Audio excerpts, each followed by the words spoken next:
Hi, everybody. We are here with Ian at sellersnap.io, which is a cool repricer based on the game theory. Ian will explain us just how this works. So, Ian, thanks for stopping by. Yeah, Jordy, thank you so much for having me. I'm really excited to be here to talk a little bit more about SellerSnap and our repricing and analytic technology. Great. So, as usual, we will keep this short.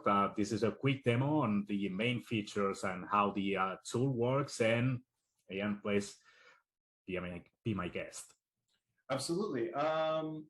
So before we jump into the demo portion of SellerSnap, it's important to remember that when it comes down to repricer, we're talking about two separate things. We're talking about the repricer itself, which is in our case the AI. In the background, which you can't actually see, and then the platform itself. Mm-hmm. So what I'm going to do is I'm going to talk a little bit about the AI and how that works and how we differentiate ourselves from our competitors. And then I will give a very top line demo or walkthrough of our platform. Sure. So SellerSnap is the AI game theory repricer, as you mentioned. And what that means to us is that we take a cooperative approach in order to get the buy box at the highest possible price while avoiding price wars. And so the way we do this is by scanning the competitive environment in order to understand the decisions our competitors make based off of the decisions that we make. So I'll give you a really quick example of that is we see a lot of times with rule-based repricers that they'll use a strategy that is undercutting my competitor by a penny. So competitor A undercuts competitor B, who undercuts competitor A, and they keep battling back and forth until they eventually bottom out the price. And so that really cuts into our profit and our profit margins. So where SellerSnap comes into play is that we see that this is happening, and what we'll do is we'll capture the buy box and we'll raise the price to the max, to a portion of our max price. And we make that decision already knowing that our competitor is going to move up with us. So we'll wait for our competitor to move up with us until the point that we can then re-engage with them, undercutting them, letting them undercut us, and having kind of a micro price war at that top end of that min-max range until the repricer thinks that the price gets too low, and then it will go back up in price, kind of resetting that cycle. So the result is we're still getting about 50% buy box share in both scenarios, but with SellerSnap, we're getting it at a higher price point. And so with that, SellerSnap also has a whole slew of repricing options and conditions outside of the AI technology, and I'll kind of touch on that a little bit. But so I know some sellers want to also maintain some control or make adjustments along the way, and so we have all of those options, and I'll be talking a little bit about it today. Great. So. Jordy, you can see my screen here, correct? Absolutely, yeah. All right. So what we can see here is that when we sign into SellerSnap, we end up on our overview page. And that's exactly what it is. It gives us a top-level look at how our business is doing. And the way that we break it down here is in the past 7 days or 30 days. And so you can look at ordered items, total revenue, total profit, and you can look at the different aggregations of data for each one as well. Mm-hmm. But the majority of the business gets down to our listings. And so when our sellers come and use SellerSnap, they generally live on the listings page. And so on the listings page, you'll have a lot of the similar things you see on the overview. Up at the top, you have the different aggregations of data. And then down here, if you scroll down, you have all of our columns. And each column is a separate data point that can be filtered on. Mm-hmm.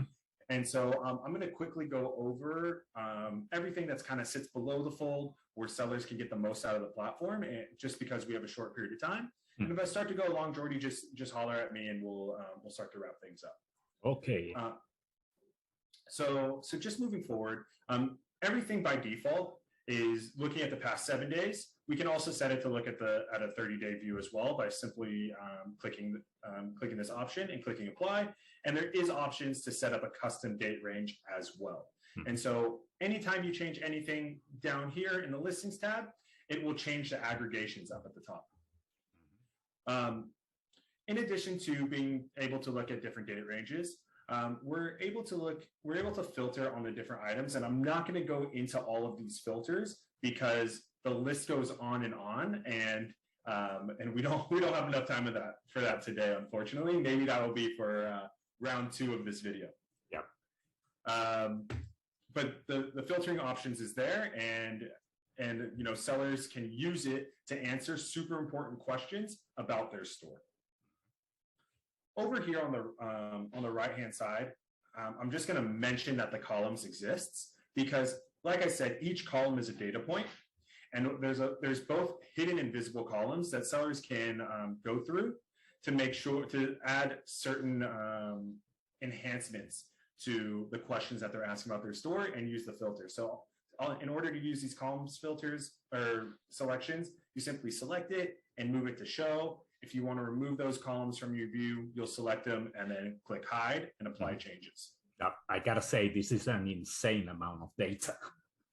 It is. It is quite a lot of data. SellerSnap caters to sellers of all sizes. So, kind of the newer sellers that are still, getting their feet wet and trying to understand how to scale their businesses. Yep. So, these multi-million-dollar sellers that have, tens or hundreds of employees, operating on thousands of orders a day. And so everybody needs a different amount of data to answer certain questions. Yeah. And so we try really hard to provide that data. And the one thing that I can mention about that sometimes it can be a bit difficult or a bit overwhelming to have all that data, and you get a little bit of that, what they call analysis paralysis. Yeah. And so our team is trained to help kind of cipher through some of this data, or decipher this data, I should say. And so anyone watching this should know that they can always reach out to us and say, hey, I have questions about X, Y, and Z. How do I see it in SellerSnap? And our team is really good at being able to understand that question and create a filter with the correct data points in order to answer those questions. Right. Just to clarify, I said that in a total positive way. I mean, totally. we are used to repricers with just a few data points, and it's great that you can check everything. Yeah, and I think that, and I completely understand that. I was just talking about both sides, that we want to make sure that when we are processing data, that we're taking, bite sizes of things that we can actually take action with and get some real insights about our businesses. Mm-hmm. So kind of moving on, I'm going to go down to the listings table because we spoke a little bit about the columns, but I wanted to give a little bit more of an insight into the things that we made default. So for sellers, coming on for the first time, you'll notice here that we have the title column. It shows, the image of the column, the title. You can add tags and view the ASIN and SKU as well. And as you move over to the right, you can turn on and off repricing, excuse me. Mm-hmm. Set different presets and view all these different data points. You can see what kind of Amazon fee structure I have, what is my min and max price, how much available quantity, what my current listed price is, and then this is all the repricing stuff. My current buy box price, my buy box share in the last 24 hours, number of competitor, revenue, profit, ordered items, and it goes on and on and on and on. And so that is why we need the filters in order to ensure that we are taking a quality look at a chunk of data in order to make our decisions. So we spoke a lot about analytics and a lot about the columns, and with the time that we have left, I'm going to briefly shift back to repricing. Mm-hmm. And before I move to the section I'm going to talk about, because I'm going to talk about repricing and our repricing presets on the account level. Mm-hmm. But the one point I really want to make is that everything that we're doing on the account level can also be adjusted on a listing level. Mm-hmm. By clicking the little green edit listings window. And you'll get this pop-up dialog, which also has a lot of information, including my cost, my markup, listed price. And so, for example, sellers can bring in their cost data. and say that, something might cost them $20, and they want to have a specific markup and of 20% and 100%, and we pull in all the relevant Amazon fees, and we're able to calculate that minimum price for you based on the intended markup. Mm-hmm. And so give you the fees, how much your total costs are, and then also your bottom line, so your gross profit, once you take into all the costs that you see here. So it's a really great tool in terms of your min-max calculator.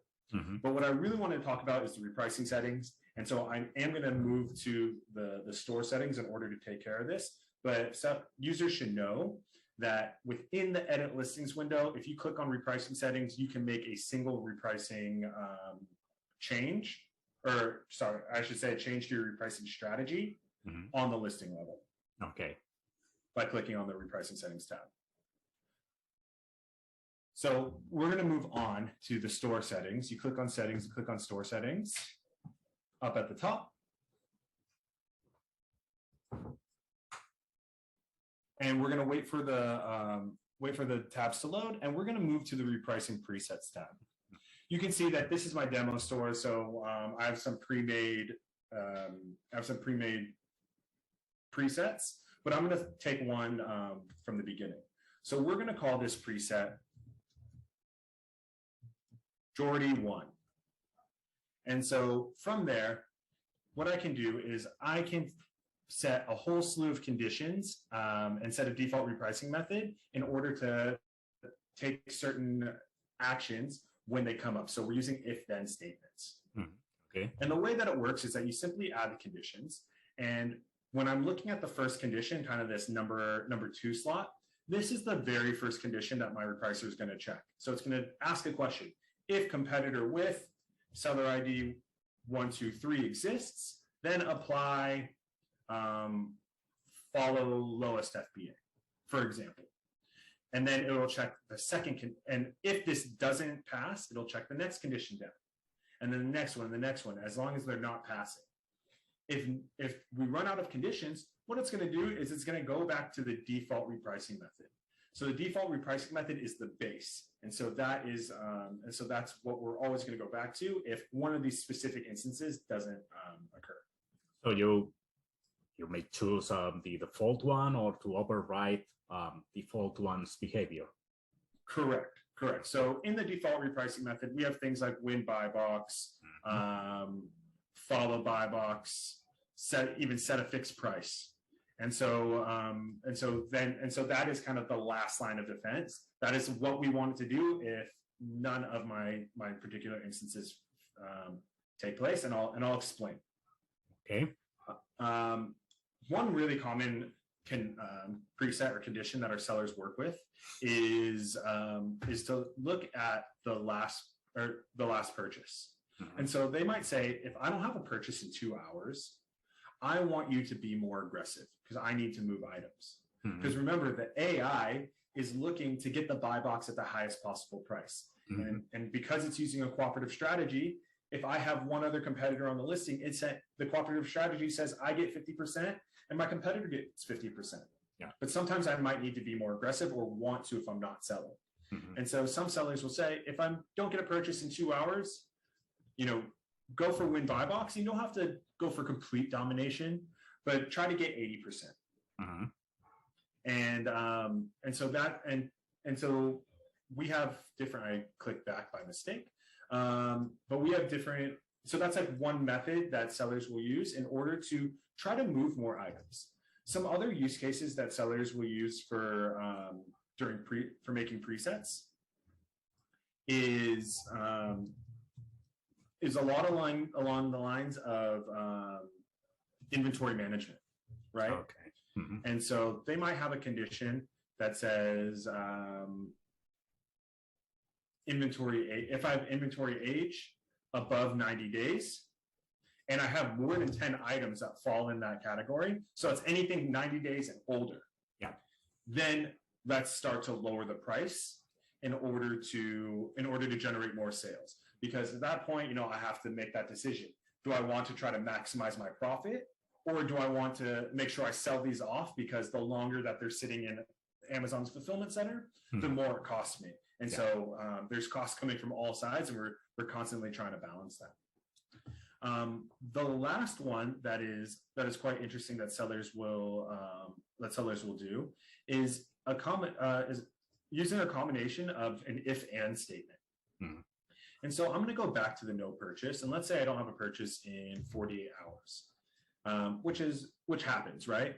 But because the AI is always working to get the buy box at the highest possible price, when we are on a listing and we don't have any competition, let's say all my competition sells out or leaves for whatever reason, the AI basically says, oh, I'm getting 100% buy box. I can keep raising the price, raising the price, raising the price, raising the price.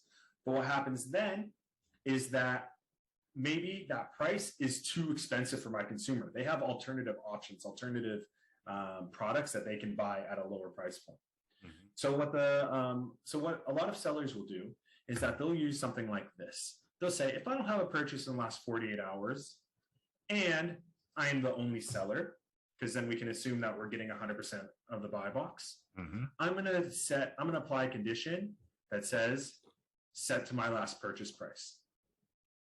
Great. And so it's going to look at your orders. It's going to say, what was my last purchase price? And we can set it, and you can choose how it goes to your last purchase price. So right now, by default, it matches. But a lot of times what I tell sellers is, we always want to try to get a little bit more and see if we can. That I want to go positive 10% above my last purchase price. And so if I can get a sale at 10% above my last purchase price, I'm happy. But then if I still don't have a purchase, let's reduce the price, by, I don't know, $2.50 might be a bit much. But maybe I'll do it by 50 cents every 5 hours. And I'll keep lowering it by 50 cents, 50 cents, 50 cents until I get that sale. And then this condition no longer passes, and it moves back and it starts getting 100% buy box share again. But it doesn't just shoot up there. It'll start working its way up, and maybe it'll catch a sale on the way. And so that's kind of the idea there. And so these are just like a few use cases that sellers can use in order to get the most out of the repricer. Because again, at the end of the day, most of our sellers stick with the AI repricer because it works for the majority of their store. But there's I've seldom seen a single store that doesn't have at least one listing that we need to do something special on because they have a super aggressive competitor, or they get like really great pricing and they need to be aggressive to keep their their wholesaler happy, their distributor happy. And so we wanted to give the sellers a little bit of control back through the use of these conditions. That's especially useful if your product is sitting there for 90 days or 180 days. I mean, you need to change the pricing. So just a quick question. What's the yo-yo method? Great question, Jordy. So the yo-yo method, and I'm going to show you on the AI repricer, although I don't always suggest using it on the AI repricer. It is available everywhere on every single repricing method. And basically it says, increase the price to max every 60 minutes, for example. And then you can stay at the max price for 25 minutes.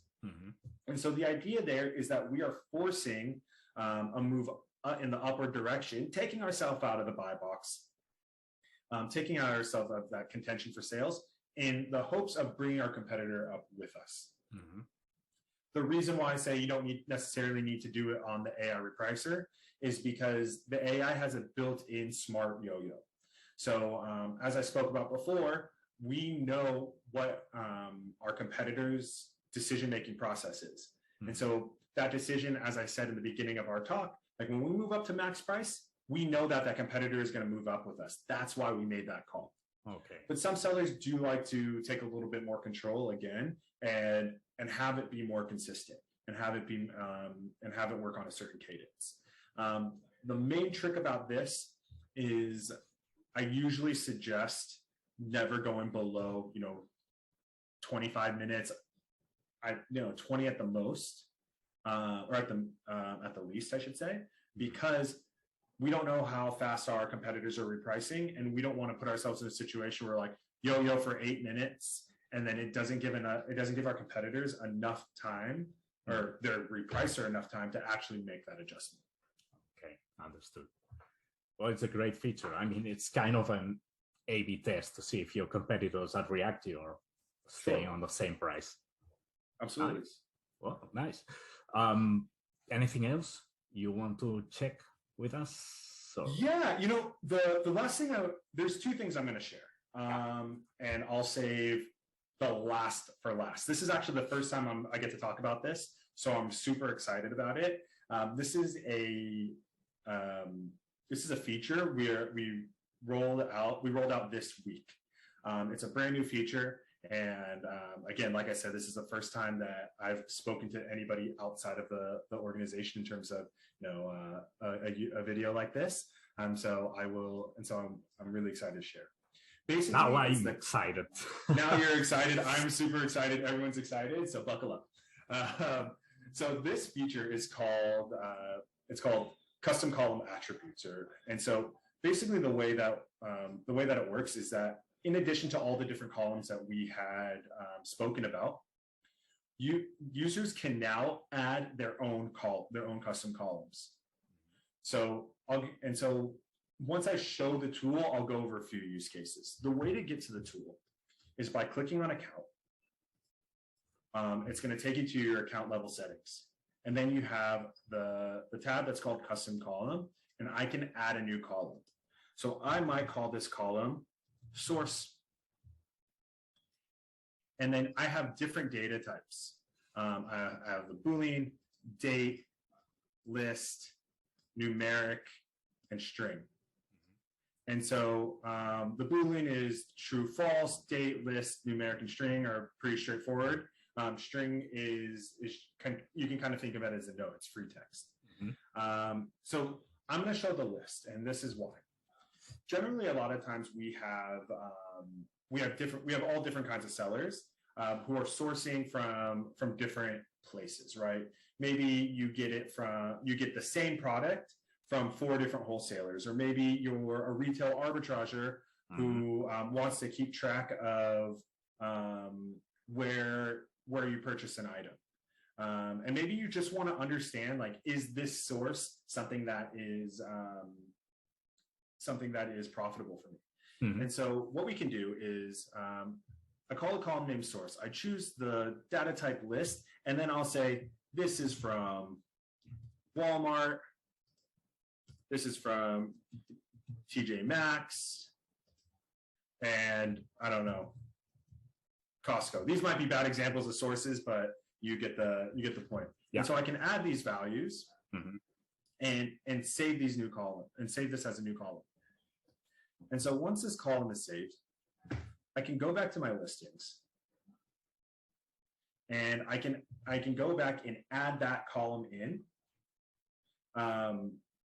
to my listings table, okay, and make that adjustment. So I'll go to my columns, I'll scroll down. It's called source. I called it source, so I'll go show, and then I'm going to move this actually up so we can get a better look at it. So I'll move it up, click apply changes. And then after a really quick reload, when we input that column, you'll notice that the source column is now available. And then perhaps, this item of Aquapana I got from Walmart, and same thing with this Arm & Hammer and this Arm & Hammer deodorant. And so now I can go into my filters, and I can look for my source. It is now a filter, and then I can choose everything where my source is Walmart, and click apply filter.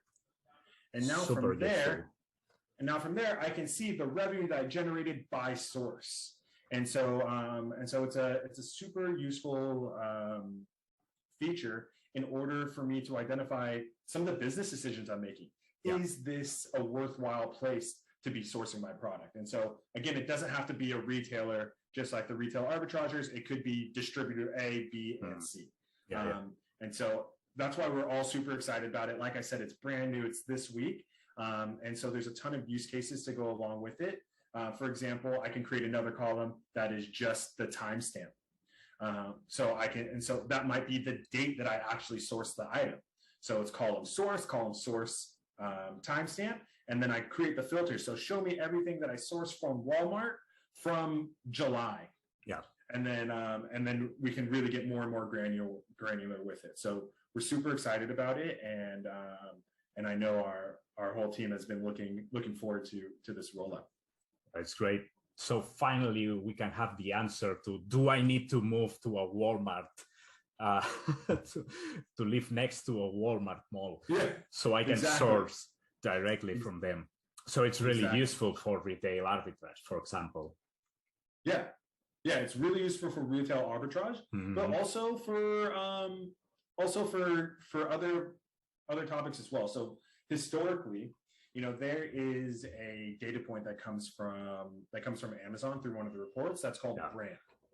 And but because there's so many people that are making so many of these listings pages, a brand like Nike, for example, and I've seen this a lot through the report, you'll see Nike, you'll see Nike all caps, you'll see Nike all lowercase, you'll see Nike sports, Nike sportwear, Nike women, Nike men, Nike shoes, and it goes on and on and on. And so I even though we have the filter for Nike, it won't filter on everything we need because there's so many different.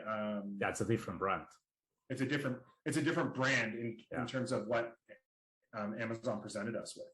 And so one of the use cases that this is solving for a lot of our customers is in that scenario, you can make your own custom brand column, call it Nike, and everything that is actually Nike, call it Nike, and then you can filter on it 100% and know if that brand, how that brand is doing as a standalone. Yeah, this goes beyond repricing. I mean, it's a PL tool. Right. It could be a PL tool in terms of in terms of the analytics side. And we do have users that strictly use us for the data management and for the analytics. So we're just super proud to be able to provide more and more substance and insights to our clients. That's great, man. Congratulations to the team. Thank you. Everyone's just ecstatic around here. So the very last thing is, and that I'll leave everybody with in this video, is the help button up here at the top. So the help button contains a link to our knowledge base. So if you have a quick question that you can probably find the answer to, and you want to try to find an article or video, this is the place to find it. And we also have the customer support button. And the reason why I'm bringing this up, and I bring this up in every conversation that we speak to, is, we all use a ton of, outside software solutions, everything being web-based, and a lot of it is touchless sign up. And a lot of times you kind of get disconnected from the people, and you might have questions and you might not be able to find the answers. We have an excellent support team here at SellerSnap that will help our customers, answer super important questions about their store. Everything from why is ASIN XYZ taking this, reacting in this way, or what strategy is it using? Or how do I create a custom column? And everything in between. And so anyone who's using SellerSnap, I always suggest, if you have a question, don't suffer in silence, because we have a team here. And sometimes we're so used to just kind of toughing it out and just being upset with the software. But I like to encourage everyone to use the help button. Our team is here, and and you can talk to anyone who's using SellerSnap, and they will tell you that most will tell you that they've had excellent support from our support team. And then everybody else, they're would rather you kind of work through the problem on their own, and that's okay. Everyone has their own style, but it's important to know that we're here. Okay, so I always finish my interviews with the same question. Do you have any kind of managed service. So let's say I want to use SellerSnap, but I don't want to invest my time in doing the settings or the setup. Do you have a managed service? So it's a great question. We don't have a managed service, but because our team is so customer centric, if you need help setting up, you need help doing something specific, that's why that help button is there. Okay. And so you can simply, if you need, 15 or 20-minute call with one of our reps, you can request that, and you can request a call back. We'll schedule a time with you. We'll jump on and provide our insights. And that's for every pricing plan. I mean, not for the highest ones. Correct. Okay. We try to provide the same level of support for everybody. And of course, different people need different levels of support, and we have to accommodate to all of our sellers. And so we are mindful of that. So sometimes, if something can't be done in a 15 or 20-minute meeting, we might take one chunk and knock it out, and then set a follow-up meeting a week later. Okay. So we make sure that we can spread out our support team amongst everybody. But yeah, we want to provide support to sellers of all sizes. Great. So, well, thanks a lot for the demo, and especially to share with us this new feature, so I can announce it to the world. Absolutely. Please do. We're excited. Yeah. So for those who are interested in a deep demo, well, we will share the details on the description and also on the website, so you can reach out to SellerSnap and find a spot for a extensive demo. Absolutely. And so when we're looking forward to seeing anyone that comes through this video, if you come through this video, let us know. And I'm pretty sure that we have a free 15-day trial, so with no credit card down, so you can always take advantage of that. We don't take any commitment, and just see if it's the right fit for you. And when you come through this video, there is a discount. I don't remember what it is, but I'm sure Jordy will put it in the description. Yeah, I think it's a 30% discount for the first month. That sounds right. Yeah. So 30% off the first month, free 15-day trial. Nothing to lose. Yeah, absolutely. Well, yeah, thanks a lot. It was a pleasure. Jordy, thank you so much for having me. And I'm sure we'll have to go over those extra data points sometime soon. Yeah. Well, see you next time. All right. Thanks, Jordy. Bye-bye. Take care. See you. Bye.